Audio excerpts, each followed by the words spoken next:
할렐루야. 귀한 예배 오신 여러분 진심으로 환영하고 축복합니다.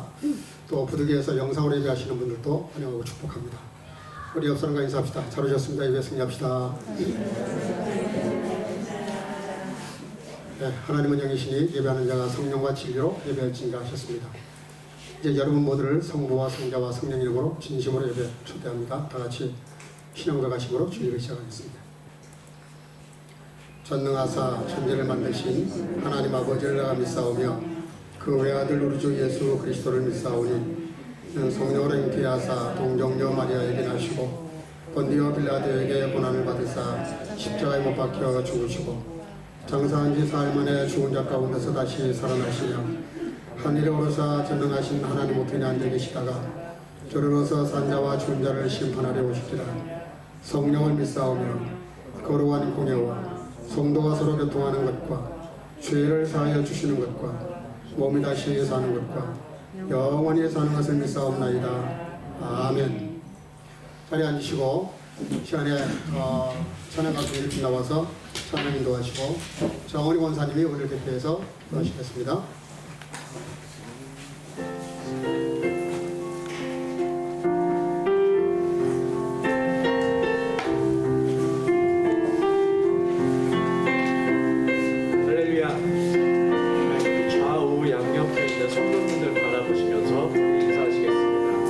함께 예배함이 기쁨됩니다. 함께 예배함이 기쁨됩니다.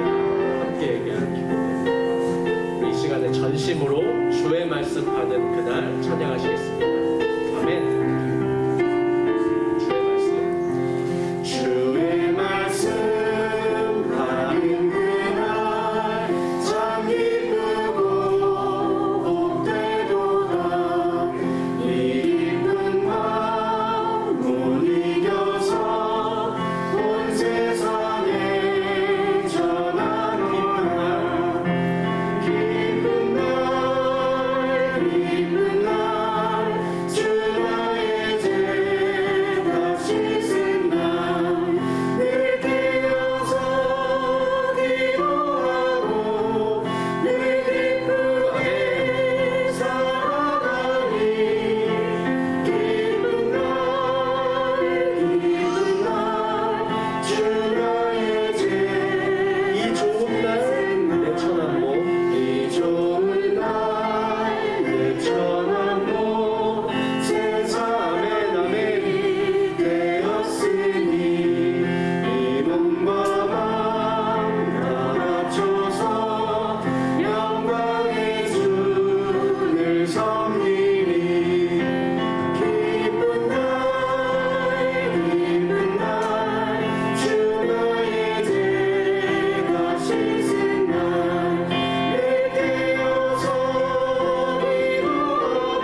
아멘. 아멘.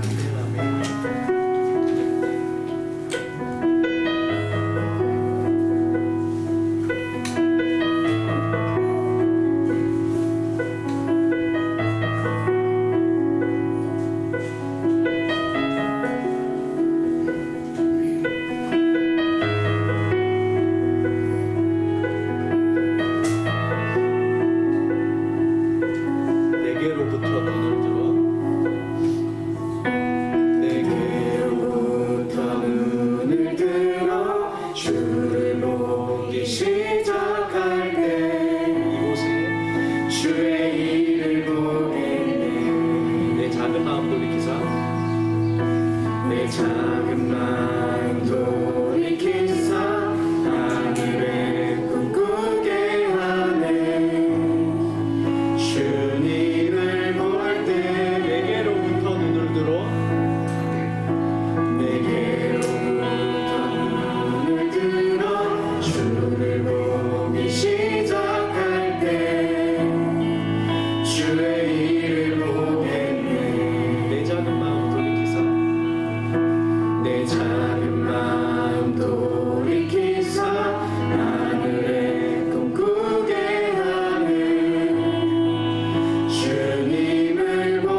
다 같이 기도드리겠습니다. 은혜의 하나님 고맙고 감사합니다. 예수님을 보내주시어 내 죄를 대신하여 십자가의 피로 나를 살려주시고 우리와 항상 동행해 주시려고 성령 하나님을 보내신 그 사랑, 생명의 근원 되시는 하나님을 찬양합니다. 저희에게 정하신 한날을 구별하여 함께 현장 예배와 온라인으로 선교 공동체가 예배드리게 하심에 감사드립니다. 우리에게 하늘 본향의 소망을 주시고 재림과 휴거의 때가 가까워지므로 세상은 점점 어두워가지만 일어나라 빛을 발하라 말씀하신 것처럼 때를 얻든지 못 얻든지 예수님을 전할 수 있는 담대함을 주시옵소서. 예수님의 신부들은 이 어두운 마지막 때에 하나님 보시기에 옳은 행실로 빛을 발하게 성령 하나님 도와주시옵소서. 우리의 중심에는 늘 주님의 십자가만이 우뚝 서게 하시며 성령의 열매 맺는 자로 말씀을 지켜나가게 하소서. 하나님, 저희 나라 대한민국을 섬기는 사명을 다할 수 있는 지혜와 능력, 통찰력을 주시옵소서. 아멘. 하루속히 우리나라가 분단의 고통이 없도록 하나님 안에서 하나가 되길 간절히 소망합니다. 우리 목사님 사역하심에 성령님의 기름 부으심으로 지혜와 능력이 넘치시며 영육간의 강건하심으로 하나님의 기쁨이 되게 하소서. 말씀을 전하실 때 진리의 빛을 비추시어 죄에 늘 연약한 저희에게 예수님의 보혈로 날마다 정결케 하시고 승리할 수 있도록 말씀을 허락해 주시옵소서. 이 시간 예배하는 동안 우리의 온전한 마음으로 하나님 아버지께로만 향하기를 원합니다. 혹 질병으로 고통 중에 있는 자들에게 성령의 위로와 치유의 손길을 더하여 주시길 기도합니다. 어제보다 오늘 더 예수님을 사모하는 자 되기를 간절히 소원합니다. 주일학교와 청소년부와 예배를 돕는 손길들을 축복해 주시고 이 예배를 마칠 때까지 주의 영이 임재하는 시간 되게 하옵소서. 우리를 죄에서 구원하시고 우리 신랑 되시며 이 땅의 왕으로 다시 오실 예수님 이름 받들어 기도드렸습니다. 아멘.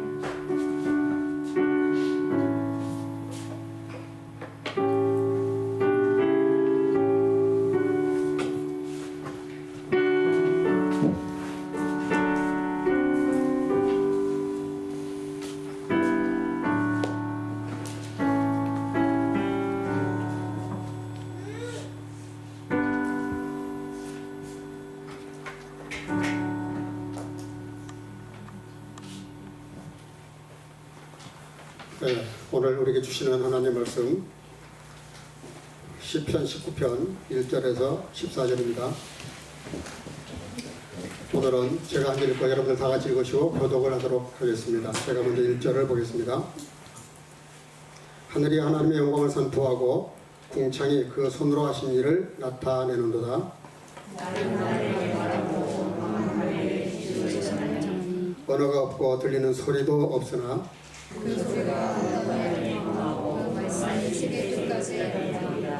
하나님의 해를 위하여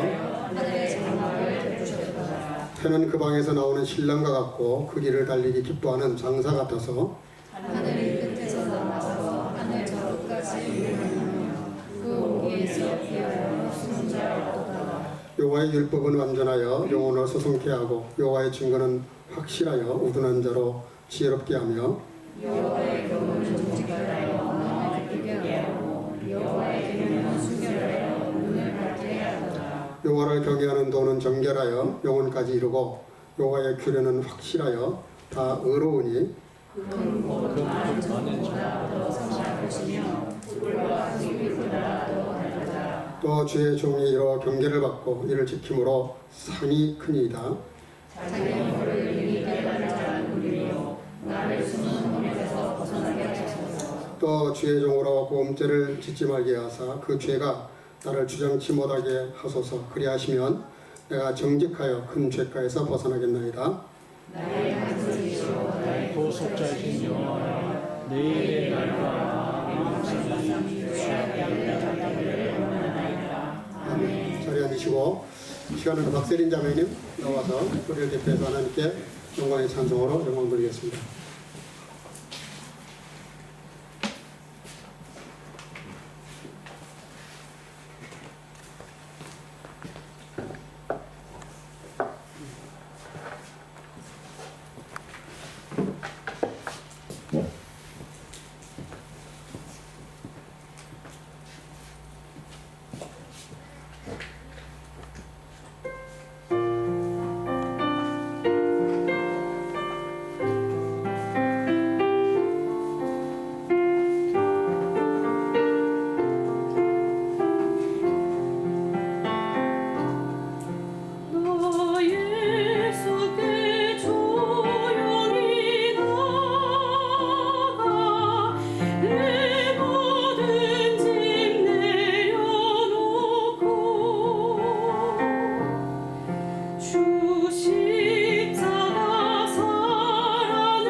아멘. 귀한 찬양 감사합니다.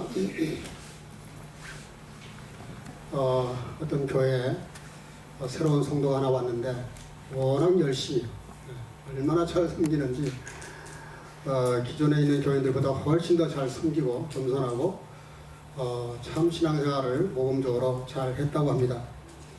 목사님 좀 궁금하신 거예요. 교회 기존으로 오래 나오신 분들도 이렇게 봉사를 안 하고 섬기지를 않는데 어떻게 이렇게 초신자가 교회 오자마자 이렇게 성실하게 기쁨으로 잘 섬기나 궁금해서 하루는 물어봤답니다. 어떻게 이렇게 신앙생활 잘 하십니까?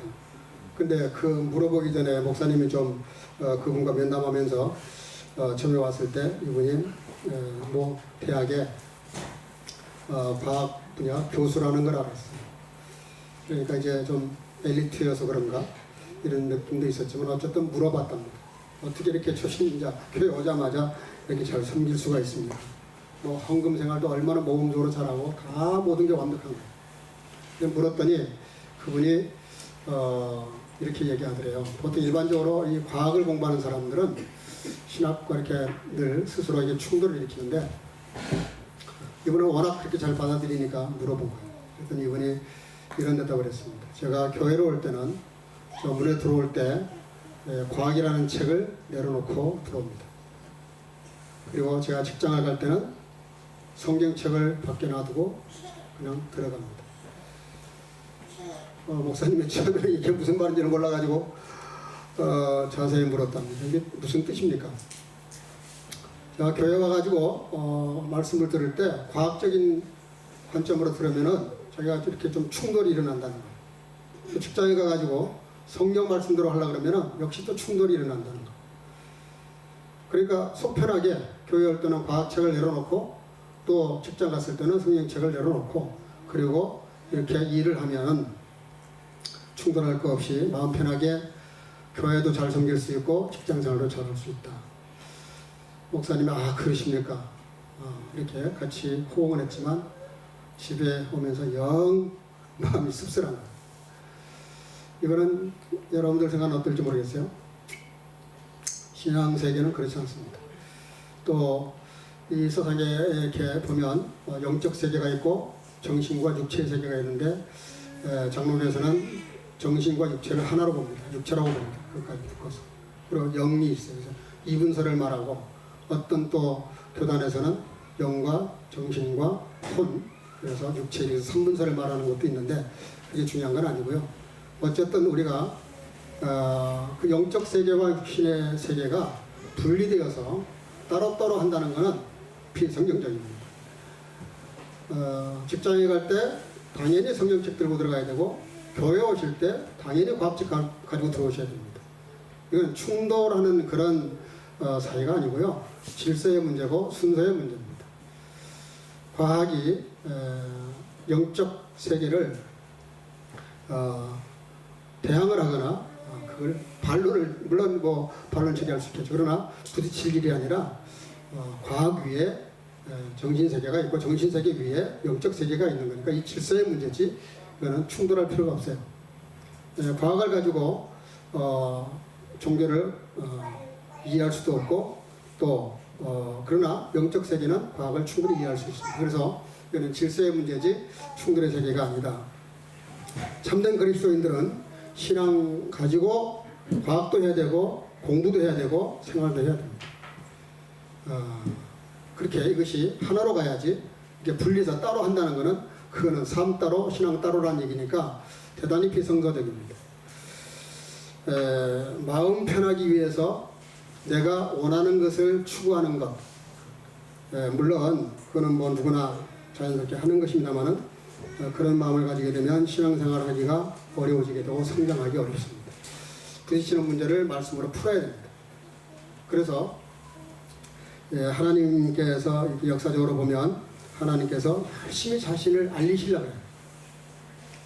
하나님의 자기를 나타내시려고 그러고 우리에게 이해시키려고 그러고 하나님이 어떤 분인지를 우리에게 누누이 많은 것들을 통해서 알리고 계십니다. 그 첫 번째가 자연이에요.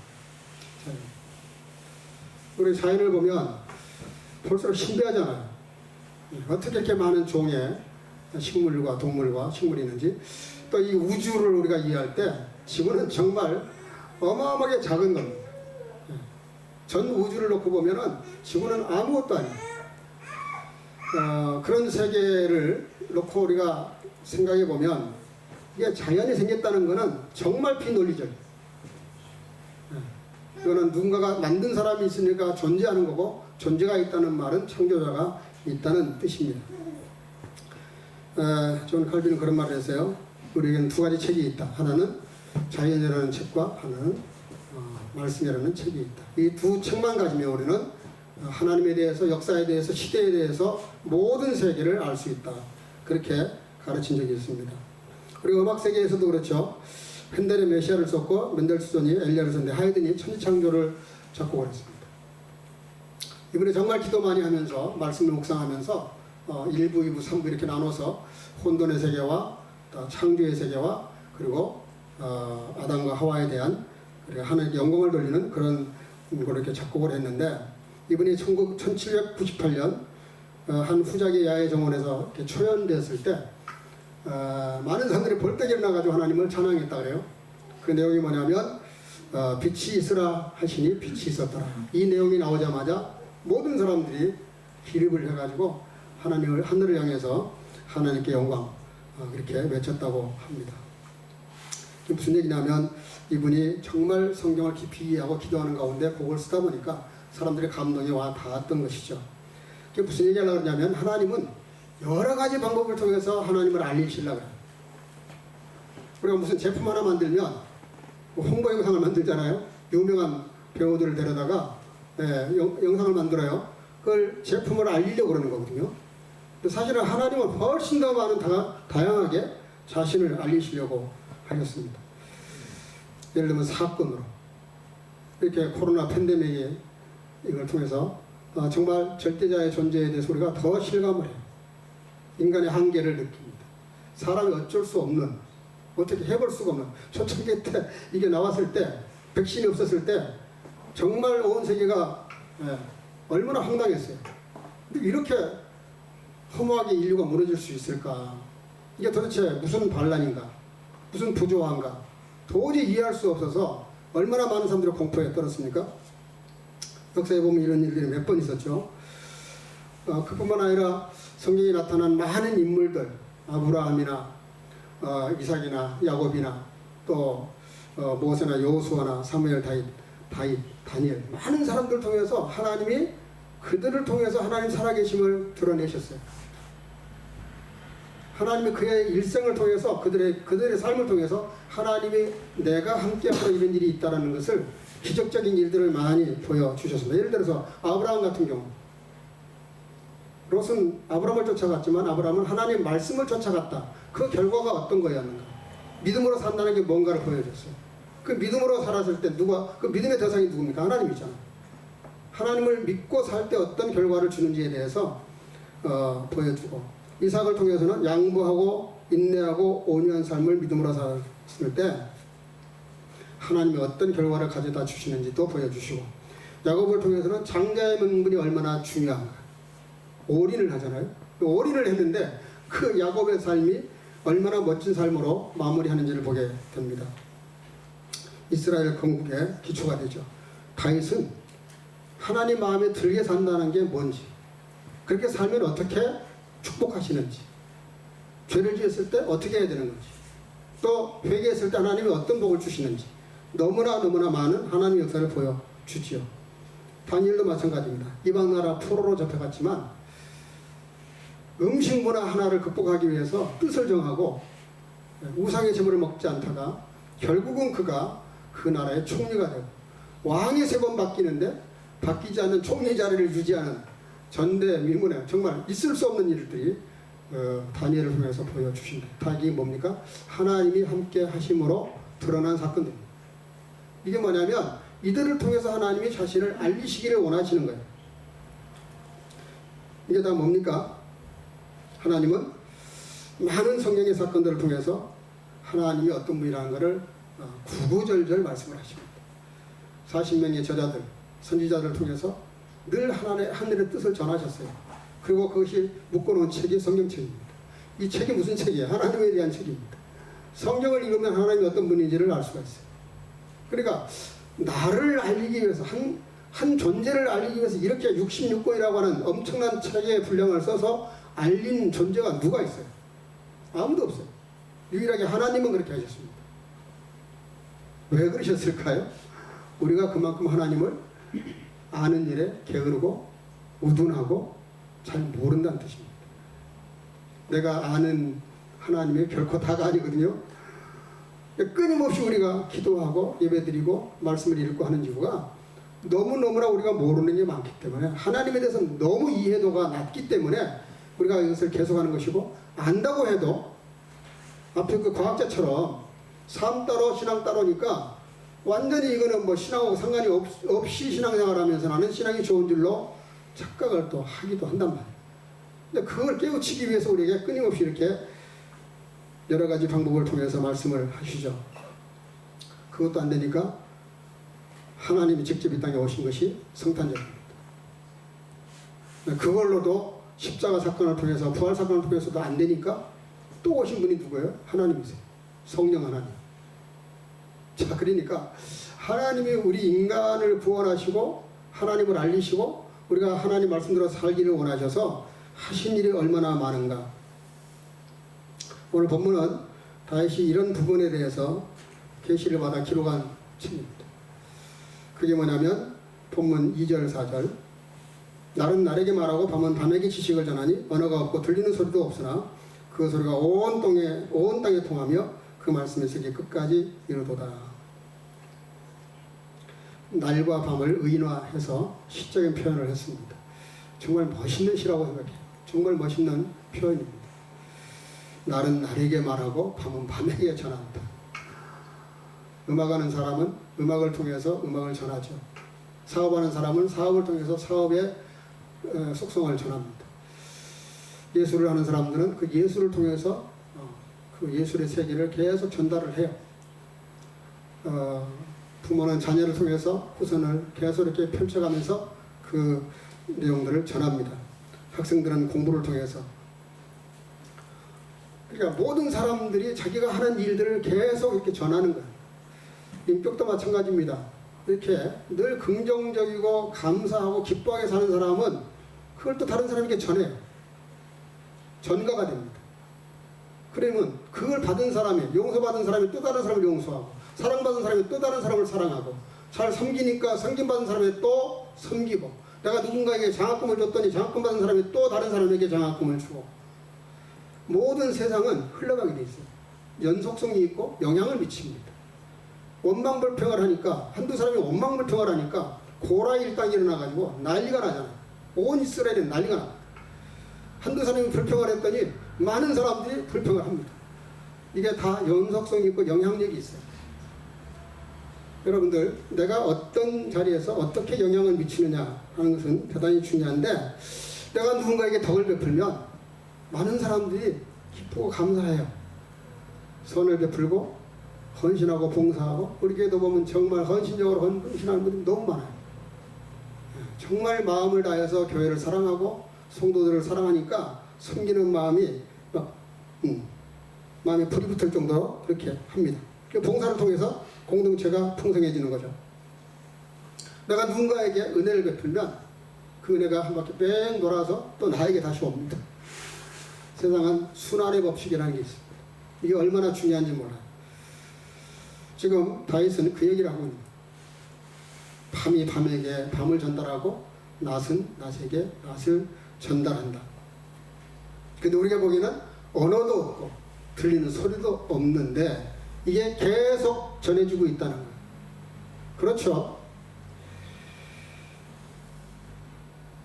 자연의 이렇게 흐름, 순환, 이건 우리가 뭐 개입한 게 하나도 없습니다. 근데 이것이 운행이 되고 있어요. 첫눈이 왔습니다만 첫눈 내리게 하기 위해서 여기 계신 분 누가 노력한 분 없잖아요. 우리 의지와 전혀 관계없이 하나님은 자연을 통해서 또 이렇게 첫눈도 내리게 하고 또 눈이 오게 할 거예요.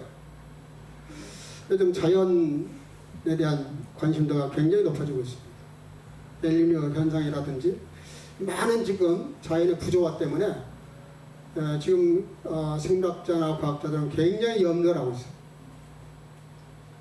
코로나는 아무것도 아닌 더 엄청나게 무섭고 가공할 만한 그런 것들이 남극이나 북극에 얼음이 녹았을 때, 그 오래전에 있었던 그런 균들이 흘러내려왔을 때 이 어떤 병이 유발할지 모른다, 뭐 이런 경고를 하면서 제발 좀 온실가스 또 자연 보호를 하자고 요즘 난리가 났어요. 자연 보호자들이 막 그냥 그 유명한 예술 작품에다가 막 까만 잉크를 뿌려버리고 그러면서 자연 보호에 대한 경각심을 주기 위해서 굉장히 자극적인 일들을 많이 하는데, 지금 우리가 여기서 예배드리는 것도 독일 교회가, 대부분 독일 모든 교회가 본당의 하회중을 다 껐습니다.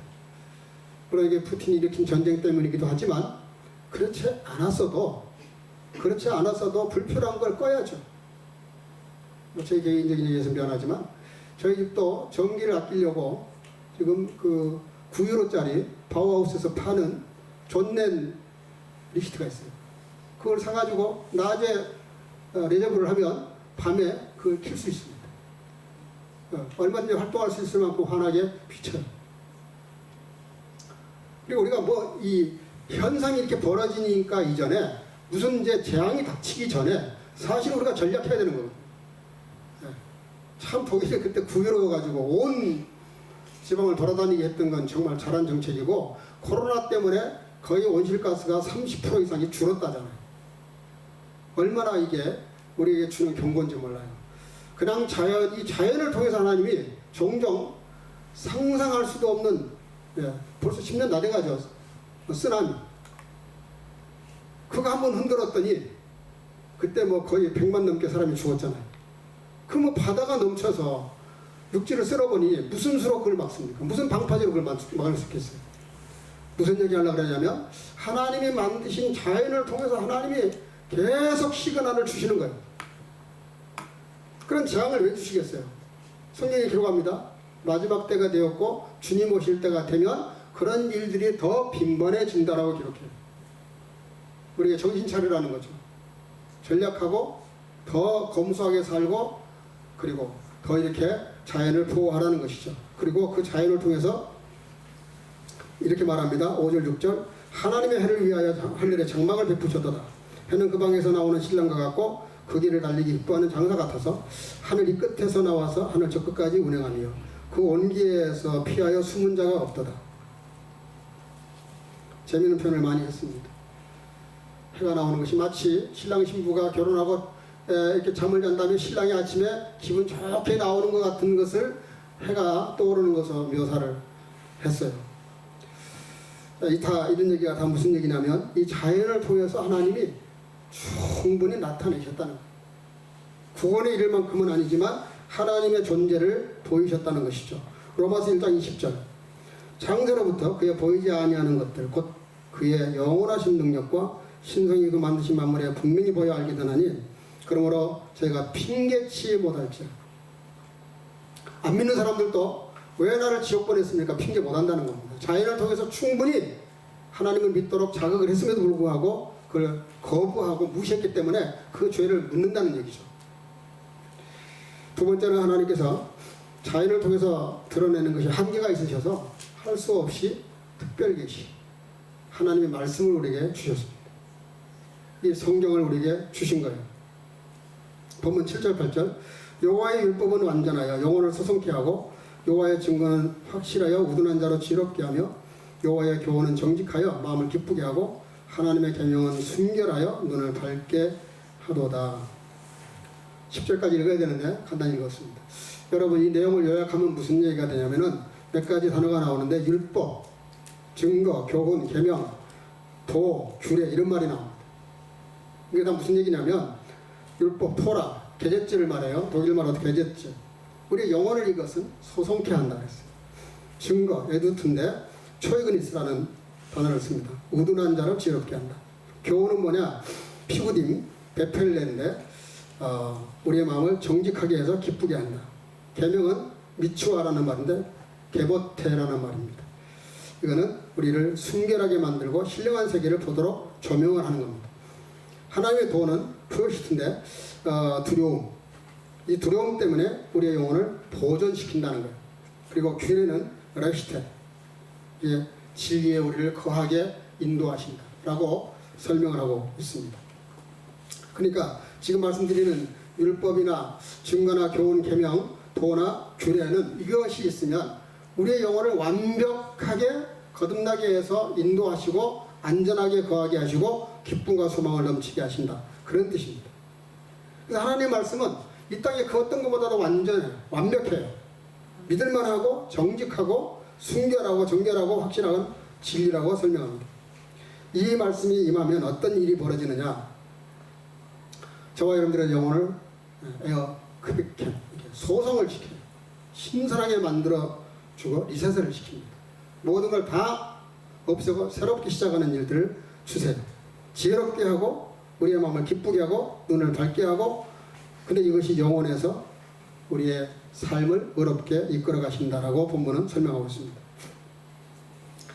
성경에 대한 중요성이나 진리에 대한 그 존재의 가치에 대해서는 더 말할 필요가 없을 만큼 우리 신앙의 절대 기준입니다. 그래서 성경을 캐논이라고도 말합니다. 절대 기준. 교회의 모든 기준은 그 어떤 것보다도 성경입니다. 루터가 그렇게 강조했던 것은 오직 성경. 성경 말씀에 벗어났으면 나를 얼마든지 정죄해라. 난 얼마든지 포기할 수 있고 취소할 수 있다. 그러니까 성경적이지 않는 말을 가지고 나를 협박을 하면 내 목이 100개가 떨어져 나가도 절대 굴복할 수 없다. 성경 말씀에 붙잡히니까 루터가 그런 엄청난 힘이 생깁니다.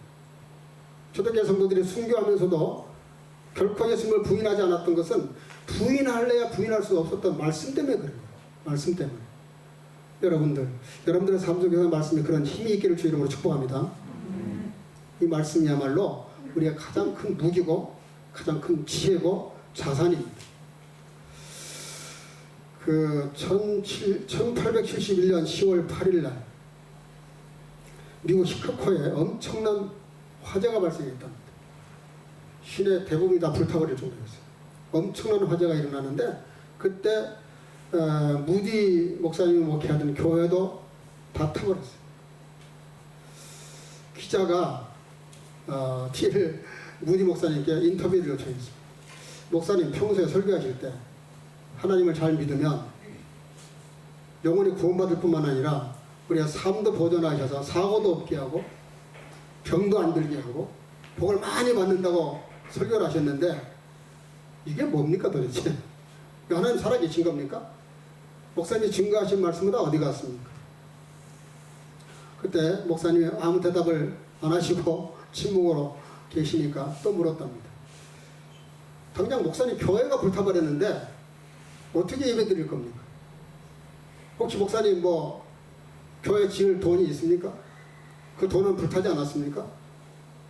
고약한 질문을 이렇게 하니까 목사님이 마치 그 교회당이 불타면서 불타지 않고 그을린 성경책이 있는 걸 보시고 그 성경책을 들고 오시더니 이렇게 보여주신 거예요. 이게 우리 교회 재정이고 금고입니다. 하나님의 재정은 금고는 불타지 않습니다. 그러니까 기자가 이해가 안 되는 거예요. 이게 도대체 무슨 소리 하는지. 이해를 못하고 끝났어요. 목사님이 영국으로 건너가서 대부흥 각성운동을 일으킵니다. 엄청난 부흥회를 집회하면서 인도를 하는데 영국의 성도들이 은혜를 받고 목사님 교회가 불이 타서 예배드릴 장소가 없다는 걸 알고 천막치고 예배드리는 걸 알고 헌금을 해서 더 큰 교회를 짓게 됐다고 합니다. 여러분, 이 성경은 이 세상의 그 어떤 것으로도 무게를 잴 수가 없어요. 누구도 이 성경을 판단할 수가 없어요. 모든 사람들이 이 말씀의 권위 앞에 머리를 숙입니다. 이 앞에 고개를 쳐든 것이 자유주의 신학입니다. 대단히 미안하지만 독일이 신학이 자유주의 신학, 사신신학에 들어오면서 그렇게 부흥했던 이 독일 교회들, 우리가 이런 교회 하나 지키기가 쉽습니까? 작은 마을에 가도 어김없이 교회가 있어요. 어김없이. 얼마나 교회가 부흥했으면 그렇게 교회를 지었겠어요. 엄청난 그런 신앙의 자산을 가지고 있었는데 성경을 과학이라는 학문이라는 걸 가지고 난도질을 하고 세상의 지식을 가지고 절대적 하나님을 판단하고 비판하고, 그것이 그 신학 때문에 그렇게 독일교회가 쇠퇴를 하게 된 거죠. 여러분, 우리가 신앙생활을 하면서 하나님 말씀에 대한 권위에 절대 복종하셔야 됩니다. 성경은 누구도 그것을 어떻게 할 수 있는 책이 아니에요.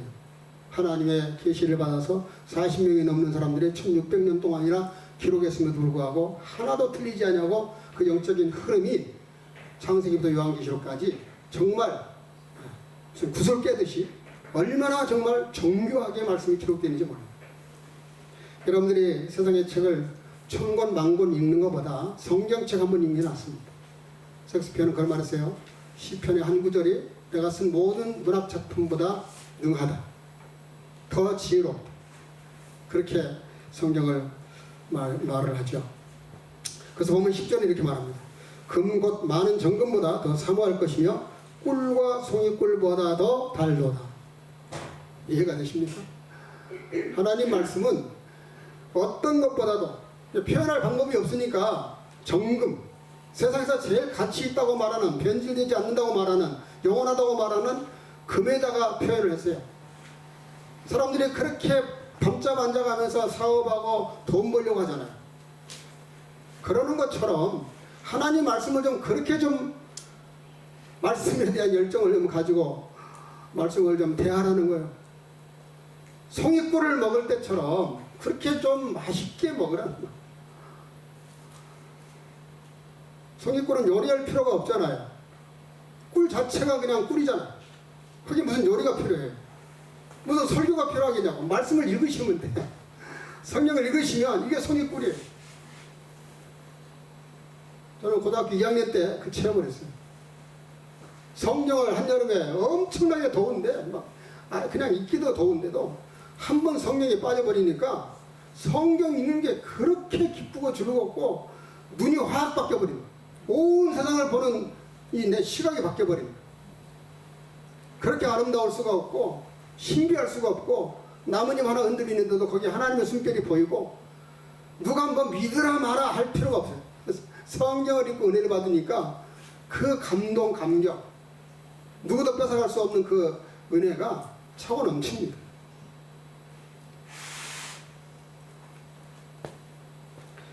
그러면서 다윗이 마지막으로 자기 이야기를 합니다.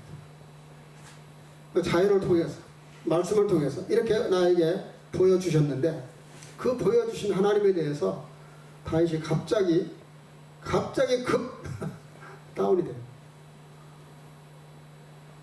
음악으로 말하면 장조로 나가다가 단조로 확 바뀌는, 갑자기 슬프고 우울하고 신문 가운데 빠지는 그런 말씀이 기록되고 있습니다. 그러면서 11절에 이렇게 말해요. 또 주의 종이 경계를 받고 이를 지킴으로 상이 큽니다. 13절에 12절에 자기 허물을 능히 깨달을 자 누구요? 나를 숨은 허물에서 벗어나게 하소서. 우리 13절 다 같이 한번 읽어보겠습니다. 시작. 또 주의 종으로 고음죄를 짓지 말게 하사 그 죄가 나를 주장치 못하게 하소서.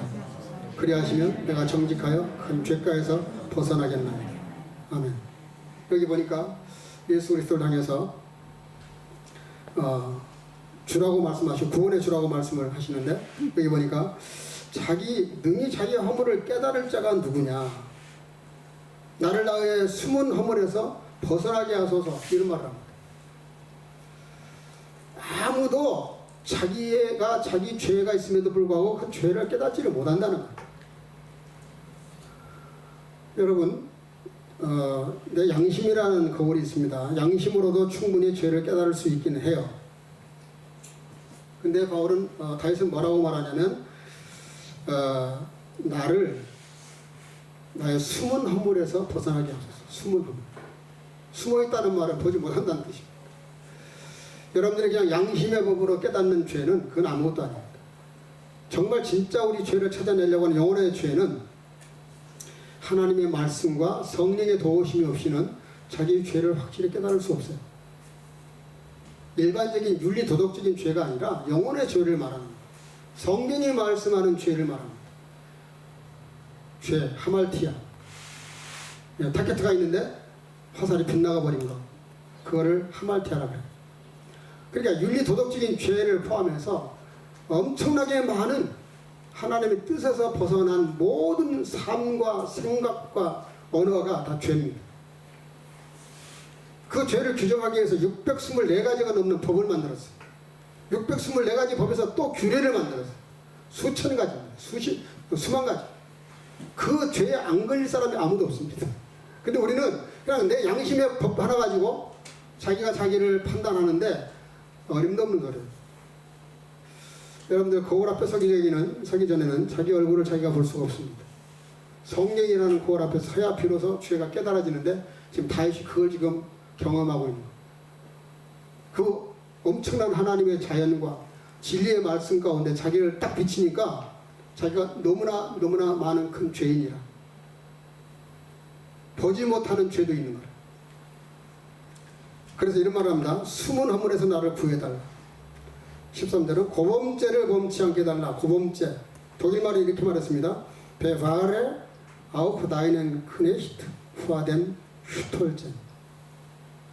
이게 뭐냐면 뽐내고 자랑하는 죄를 슈톨젠이라고 합니다.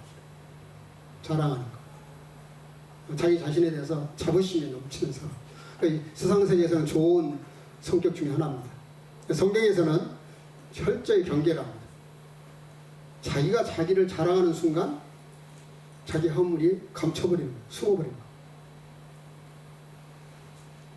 거예요. 뽑는데 자랑한다. 원래 제드라는 형용사에서 온 말인데 주도에서 유래했는데 거만하고 교만하고 주제가 넘고 무례한 것. 그것이 바로 슈톨젠이라고 하는 이 고범죄라고 하는 죄입니다. 다윗이 임금이 되다 보니까 마음이 교만해졌어요. 사람이 힘들고 어려울 때 초심이라는 게 있잖아요. 조금 나아지면, 형편이 나아지면, 저를 포함해서 모든 사람이 이렇게 교만해지기 시작해요. 자만해지기 시작해요. 자기가 잘나서 똑똑해서 자기 지혜로 된 줄 알아요. 여러분, 다른 죄는 용서를 받는데요, 교만죄는 용서를 못 받습니다. 루시퍼가 교만해가지고 하나님 보좌 옆에서 천사장으로 자리를 이렇게 경호원처럼 지키다 보니까 하나님이나 나나 당신이나 나나 뭐 이렇고 마음이 높아져 버렸어요. 그래서 하나님이 그를 이 땅에 내리 꽂았다 그랬습니다. 여러분들 신앙생활은 시작도 겸손이지만 끝도 겸손하셔야 됩니다. 겸손하셔야 됩니다. 우리가 하나님을 알고 나면 겸손할 것도 없어요. 그렇지만 겸손할 것도 없어요. 근데 겸손한 사람이 은혜를 받습니다. 겸손한 사람이 감사가 있고요. 뭐든지 기쁘고 감사해요. 좋아요. 근데 마음을 이렇게 높여놓으면 인간의 어떤 체면이나 인간의 어떤 그런 자존심 같은 거, 신앙세계에서는 그게 가장 큰 무서운 적입니다. 밖에 있는 게 아니에요. 내 안에 있어요.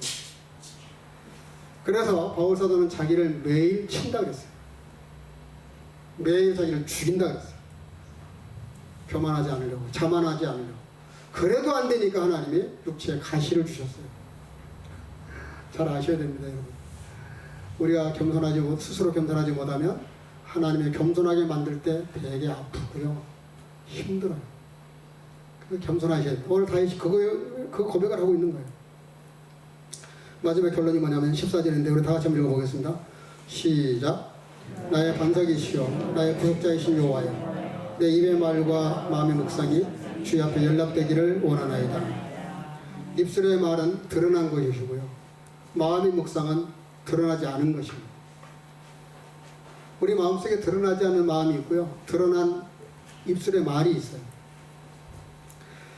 드러나거나 드러나지 않거나 이 모든 것들이 하나님께 영광 돌리는 것으로 내가 사용되어지기를 바라는데, 그 사용되어지기를 바라는 마음을 뭐라 그랬냐면은 주의 앞에 연락되기를 원합니다. 연락. 이 연락이라는 단어는 구약에서 제사 드릴 때 제물을 드리는 걸 뜻해요. 저와 여러분들이 하나님께 나와 예배 드리고 우리의 삶 속에서도 마찬가지입니다.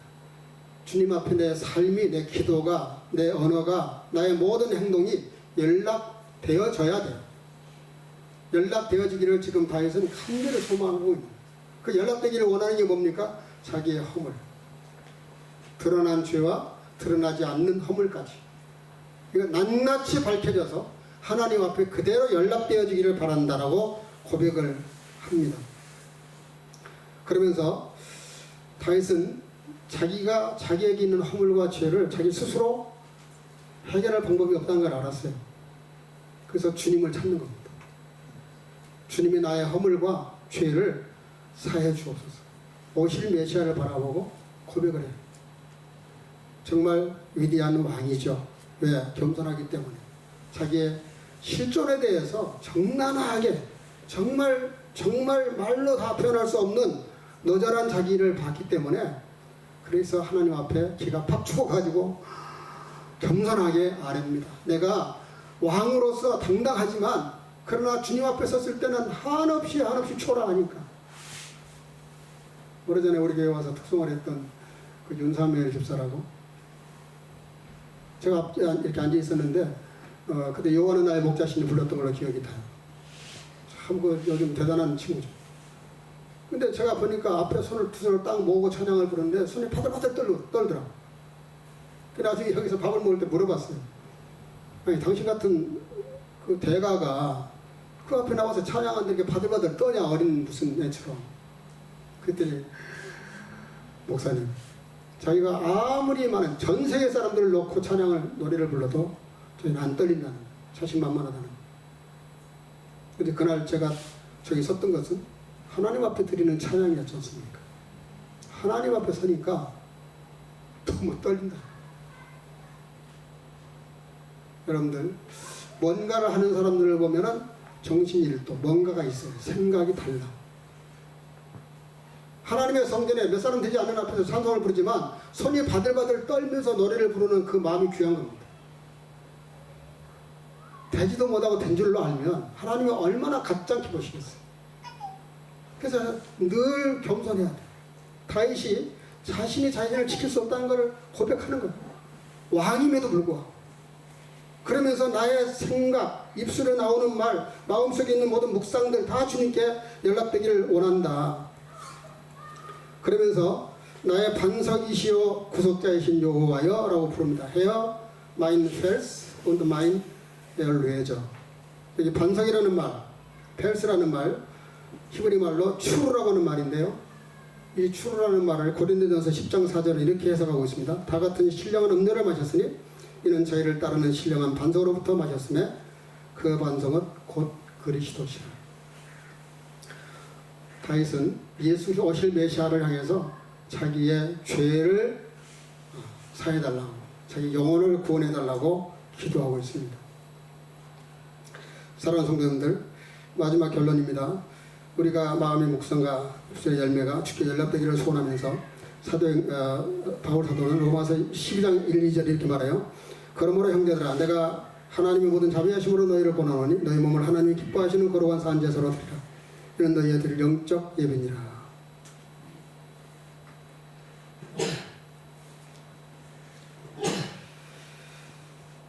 바울 사도가 지금까지 자기가 신앙의 연조와 신앙의 지혜와 하나님의 말씀을 가지고 모든 걸 묶어서 우리에게 권하시는 말씀이죠. 그게 뭐냐면 너희 몸을 하나님이 기뻐하시는 거룩한 산 제물로 드려라.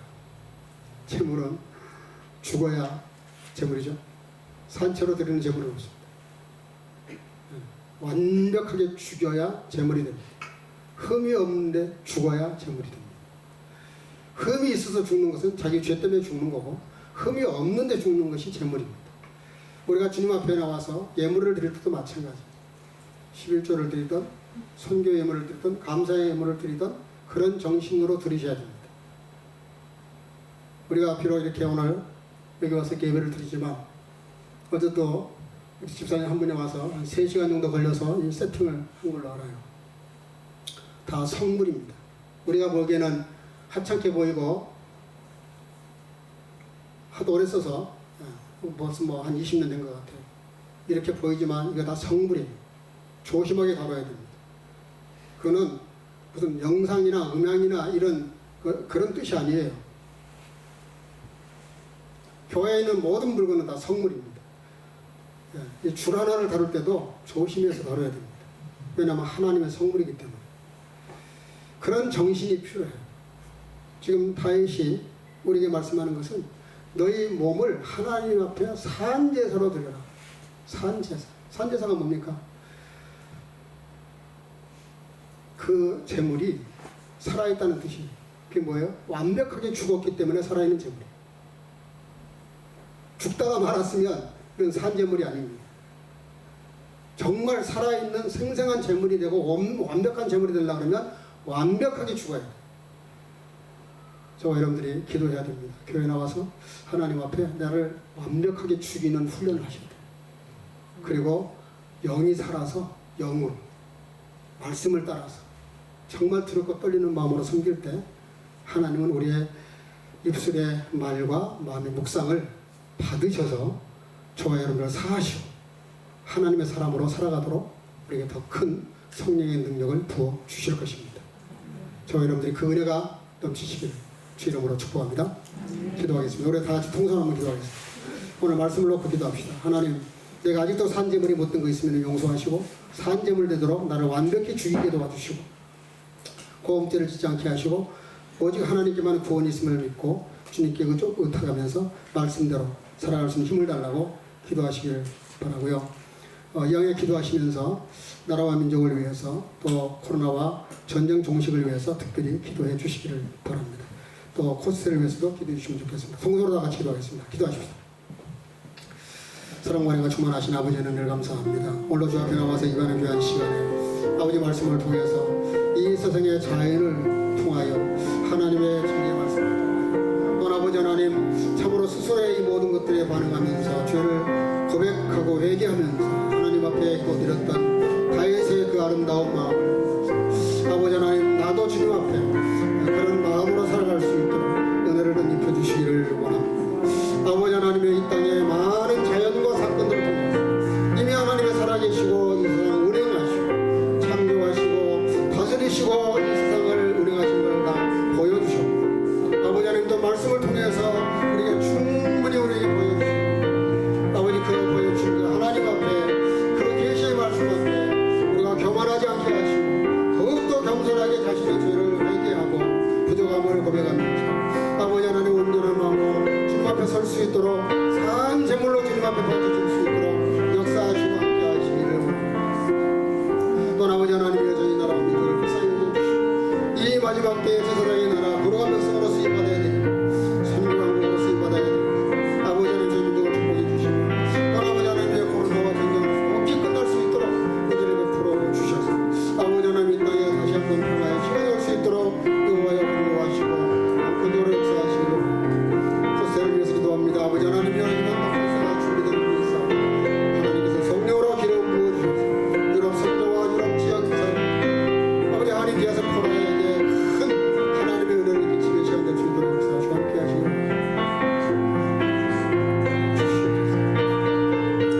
아버지 하나님 우리 홀로 주 앞에 나와 있는 모든 순간들이 늘 아버지 하나님께 은혜가 넘치도록 역사합니다.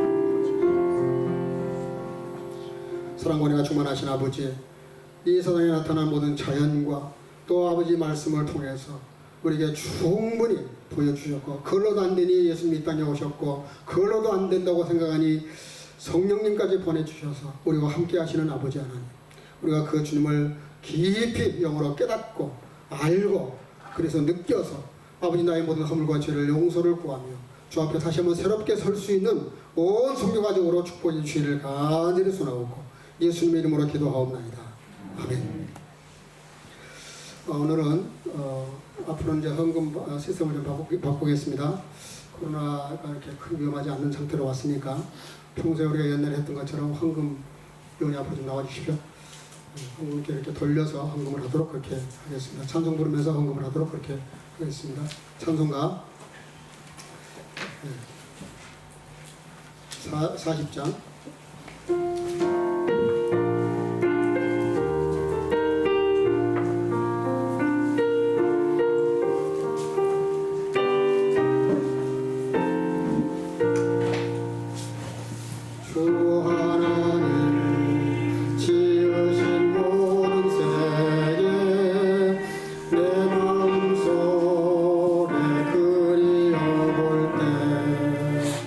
하늘의 별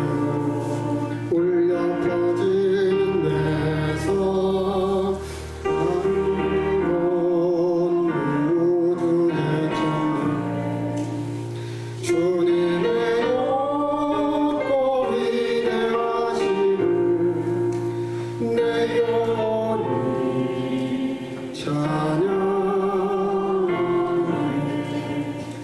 주님의 높고 위대하심을 내 영혼이 찬양하네.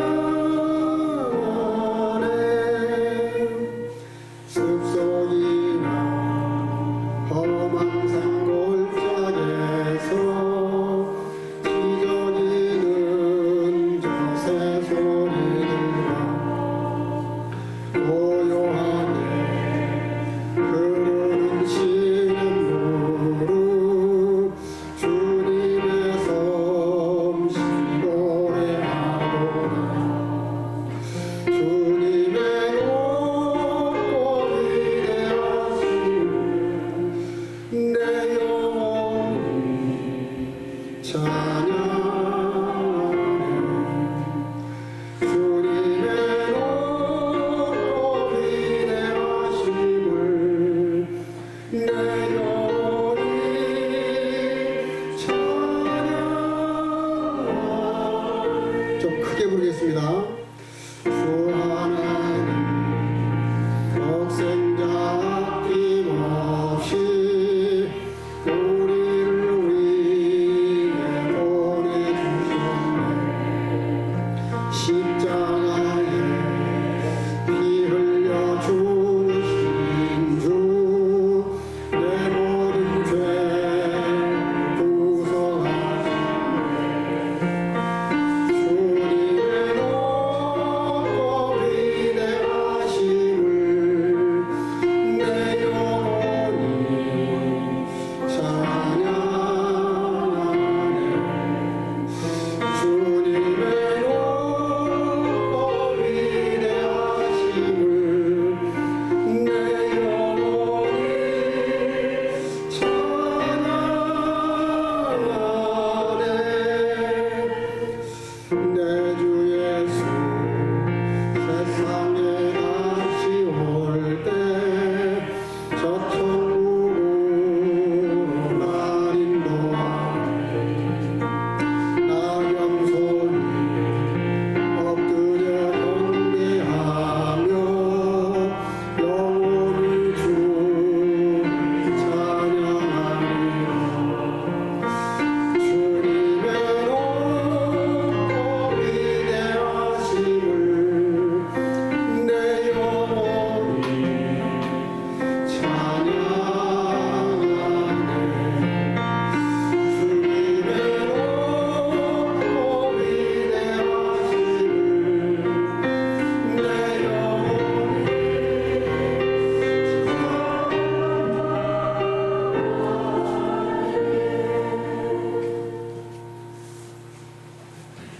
자리에서 다 일어나시고 기도하겠습니다.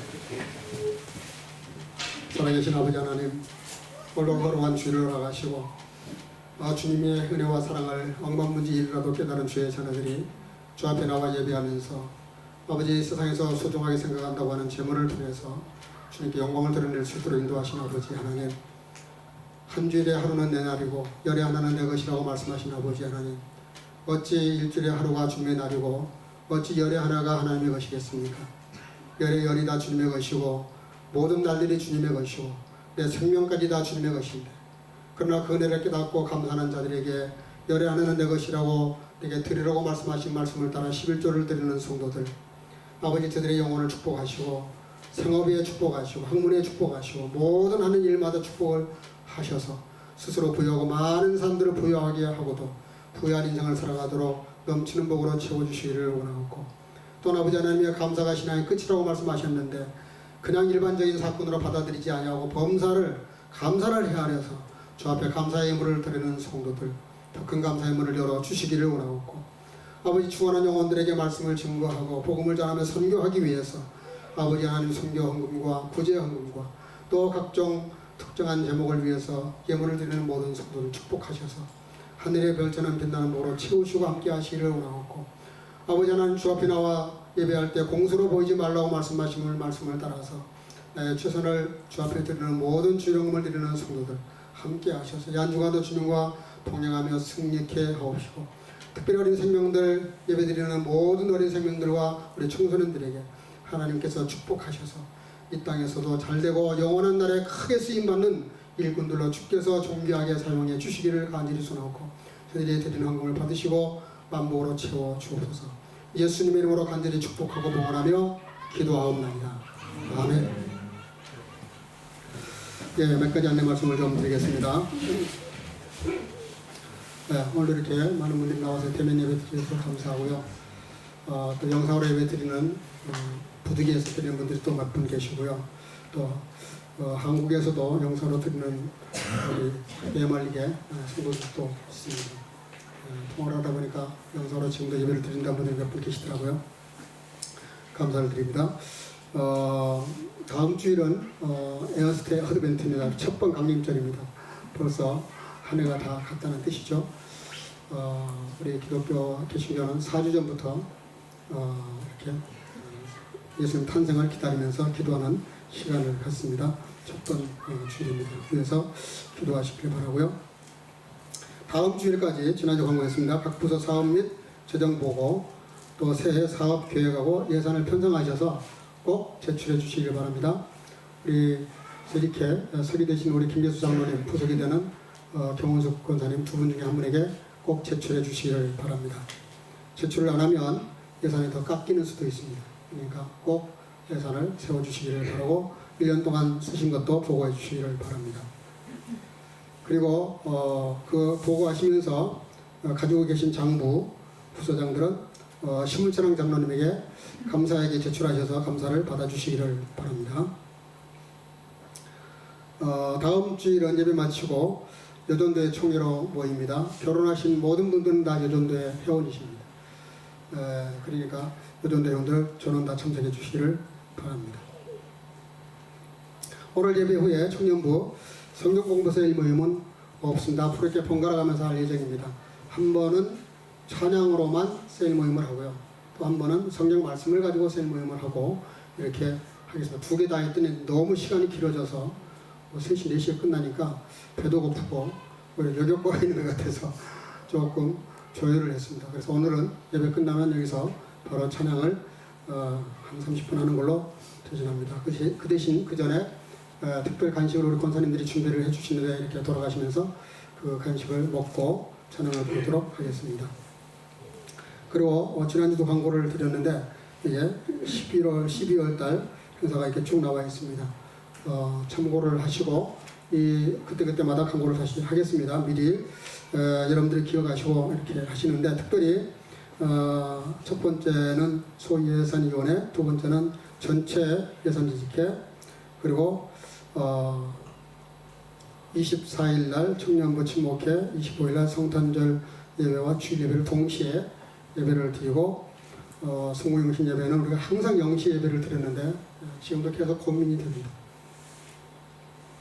정말 평소대로 한 번도 우리가 전통을 깨지 않았는데 영시 예배를 드리고 주일 예배를 오후로 좀 늦춰서 예배를 드려야 되는 건지, 아니면 한국 시간에 맞춰서 오후 4시에 영영신 예배를 드리고 주일 예배를 정상으로 드려야 될지 제가 기도해보고 결정을 하도록 그렇게 하겠습니다. 금요기도에 지금 좀 많이 나오시기를 바랍니다. 연말 됐는데 기도를 안 하셔도 되는지 모르겠어요. 물론 환자인 남편을 이렇게 돌보기 위해서 나오지 못하는 권사님도 좀 계십니다. 그런데 나는 아예 금요기도 상관이 없다, 이런 자세는 좋지 않습니다. 나와서 예배를 드려주시고 기도하시기를 바라고요. 안 되면 영상으로라도 줌으로 내보내니까 라이브로 드려주시기를 바랍니다. 앞으로 헌금은 오늘처럼 이렇게 하도록 그렇게 하겠습니다. 또 하나 광고 드리는 것은 영상 5도 이하로 내려가면 자동으로 여기서 예배를 드립니다. 영상 5도 이상일 때는 좀 춥지만 교회당에서 예배를 드립니다. 그때는 여러분들이 옷을 좀 따뜻하게 입고 오시기를 바랍니다. 여러분 여기서 예배 드리니까 괜찮습니까? 네. 괜찮아요? 뭐 오붓하기 좋긴 합니다. 지금 우리가 예배는 교회당에서 드리는 게 훨씬 더 좋은 것 같은데, 이게 세팅하는 일이 보통이 아닙니다. 금요일 날도 그렇고 주일 날도 그렇고 세팅하는 일이 보통 일이 아니고 또 다시 다 이렇게 걷어드려야 되잖아요.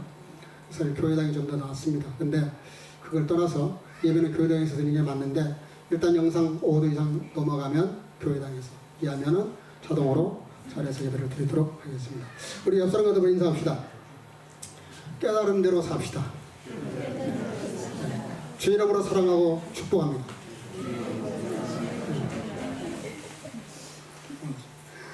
예배 마치고 우리 생일 축하와 또 한국 다녀오신 분들 소개하겠습니다.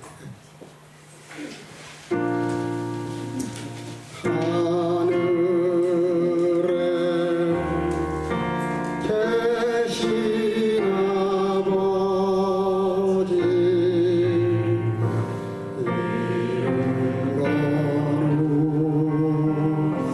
거룩하사 주님 나라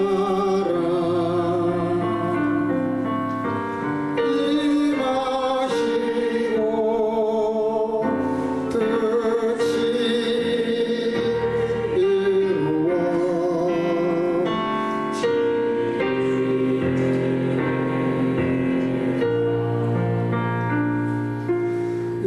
일용할 양식 주시고 우리들의 큰 죄 다 용서하시고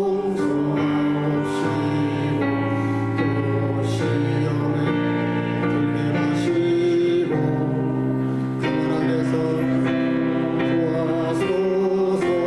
내게 주의 나라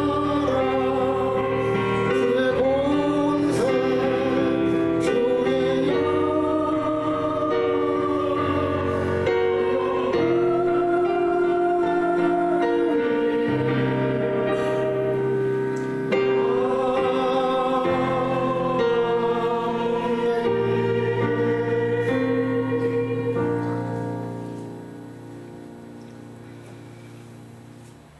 Lasst ihr wohl gefallen die Rede meines Mundes und das Gespräch meines Herzens vor dir, Herr mein Fels und mein Erlöser.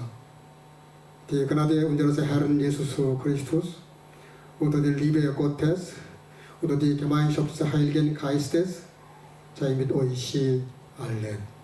아멘. 나의 반석이시오 나의 구속자이신 여호와여, 내 입의 말과 마음의 묵상이 주의 앞에 연락되기를 원하나이다. 이제는 우리 구주 예수 그리스도의 놀라우신 은혜와 아버지 하나님의 극진하신 사랑하심과 성령의 교통으로 충만케 하시니 우리에게 나타내시기를 기뻐하시고 원하시는 하나님의 뜻을 깨달아 그 뜻대로 살아가기를 나의 입술의 모든 말과 마음의 묵상이 주께 연락되기를 간절히 기도하는 마음으로 돌아가는 여기 모인 성교가족과 영상으로 예배드리는 모든 지체들 머리 위에 이제부터 영원토록 함께 있을지어다. 아멘.